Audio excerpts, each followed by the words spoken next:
আচ্ছা, ছেলে মানুষের বিয়ের পর পরকীয়াটা নর্মাল, কিন্তু সেই পরকীয়াটাই যদি আপন চাচির সাথে হয় সেটা কি মেনে নেওয়া যায়? ঠিক এমনই একটা স্টোরি আজকে আপনাদের সাথে শেয়ার করব। পুরো স্টোরিটা শোনার পর আপনারাই বলবেন যে এই পর্যায়ে কি করা উচিত। 17 বছর বয়স আমার, 15 বছর বয়সে বিয়ে হয়েছিল। যার সাথে আমার বিয়ে হয়েছিল সে ছিল সৌদি প্রবাসী।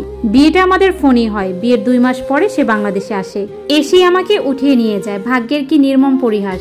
উঠিয়ে নেওয়ার পর বাসর রাতে শুনতে পারলাম আমার স্বামী পরকীয়া লিপ্ত। কিন্তু তার থেকেও বেশি অবাক হয়েছিলাম যখন জানতে পারলাম সে তার চাচির সাথে পরকীয়া সম্পর্কে আসক্ত। কিন্তু আমি আমার স্বামীকে কিচ্ছুই বুঝতে দিইনি যে আমি এই বিষয়টা জেনেছি বা এই কথাগুলো আমার কানে এসেছে। আমি তাকে কিছুই বুঝতে দেইনি, সবকিছু চুপচাপ সহ্য করে গেলাম। আর এভাবেই কেটে গেল বিয়ের 2টি মাস। তারপর তার বাইরে যাওয়ার সময়ও চলে আসলো। ওই সময় আমি আমার বাবার বাড়িতে বেড়াতে গিয়েছিলাম আমার জামাইকে নিয়ে। ওই সময় ওই মহিলা আমার স্বামীকে ফোন দেয়, মানে আমার চাচি শাশুড়ি। আর ওই ফোন কলটা আমি দেখে ফেলি। তখন তার সাথে আমার অনেক কথা কাটাকাটি হয়। তারপর এক পর্যায়ে সে আমার বাবার বাড়িতে আমাকে রেখেই চলে আসে। তাছাড়াও সে আমাকে অনেক বাজে বাজে কথা বলে, যেগুলো আসলে মুখে আনার মতো না। তখন তারা বলল আর যেতে হবে না এই ছেলের কাছে।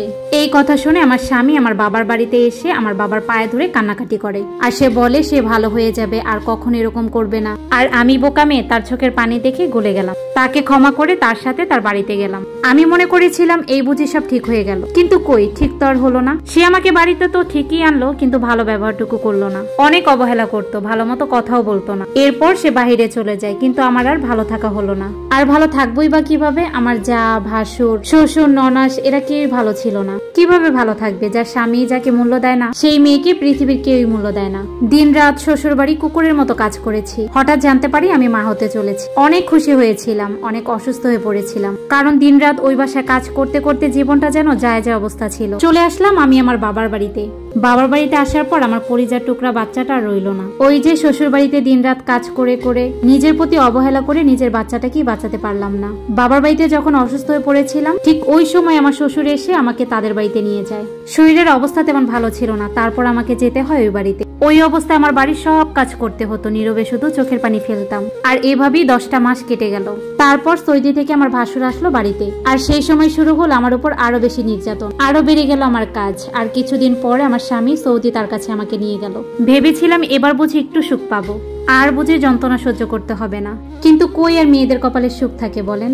কিন্তু বিদেশের মাটি তো আমার স্বামী আমাকে প্রচুর মারধর করত তার পরিবারের কথা শুনে। আর এইভাবেই কেটে গেল 3টি মাস। নির্যাতন সহ্য করতে করতে একসময় আমি বাংলাদেশ আসি। এয়ারপোর্ট থেকেই তার বাড়িতে চলে যাই। আমাকে আমার বাবার বাড়িতেও আসতে দেয় না। অনেক কান্নাকাটি করে হাতে পায়ে ধরে আমার বাবার বাড়িতে একটু এসেছিলাম। 6 দিন বাবার বাড়িতে না থাকতে আমাকে জোর করে শ্বশুর বাড়ি নিয়ে আসে আমার জামাই। এভাবেই কেটে যায় 2টি মাস। হঠাৎ করে শুনতে পারি আমার আম্মু অনেক অসুস্থ, কিন্তু আমার শ্বশুর বাড়ির লোকজন আমাকে আসতে দেয় না। অনেক কান্নাকাটি করি। আমার মামা যখন আমাকে শ্বশুর বাড়িতে আনতে যায় তখন আমার শ্বশুর বাড়ির লোকজন আমার স্বামী তাকে অনেক অপমান করে দেয়, অনেক উল্টাপাল্টা কথা বলেছে। এরা এত অত্যাচার করতো আমার উপরে। সব থেকে বেশি কষ্ট লাগতো আমার দাদা দাদি চাচি চাচিরা এদের সাথে মিশে থাকতো। আমার নামে অনেক উল্টাপাল্টা কথা বলতো, কারণ এরা ছিল আমার বাবার সৎ বাবা, সৎ ভাই। একটা সময় এরা আমার বাবার উপরে অনেক অত্যাচার করেছে, আর এখন নজর এসেছে আমার উপর। তো যাই হোক, এরপর অনেক কান্নাকাটি করে আমার স্বামীর কাছ থেকে আমি এক কাপড়ে চলে আসি আমার বাবার বাড়িতে। আর এসে তাদেরকে আমি বলি এখন আর আমি স্বামীর বাসায় যাব না, হয়তো কিছুদিন পর ডিভোর্স দিয়ে দেব। আর আমাকে এত মারধর করার জন্য আমার বাবা হয়তো তার নামে মামলাও করবে।